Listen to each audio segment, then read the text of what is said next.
Guys, Kak Oya rasa tak syok sebab Kak Oya tak share dengan korang. Ni, cermin mata ni, murah korang. RM3 lebih je.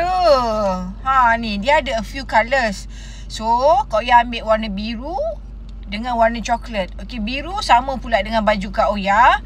Yang bestnya cermin mata ni, lelaki perempuan boleh pakai. Boleh pakai siang dengan malam. Bila korang pakai ni, kan, dia auto korang boleh driving. Especially waktu malam. Yang siapa yang silau, dia macam anti silau. Bila korang driving waktu malam, auto, korang boleh nampak jalan. So yang bestnya, cermin mata ni, dia unisex. Lelaki dengan perempuan boleh pakai, ada a few colours.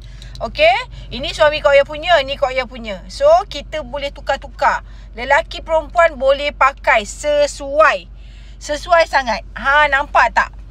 Memang very the stylo Milo. Sebabnya Kak Oya suka sebab dia murah. Bila pakai tu nampak mahal korang. Nampak macam cermin mata mahal. Seriously Kak Oya cakap, korang nak cermin mata Kak Oya ni, kan, Create bag kuning.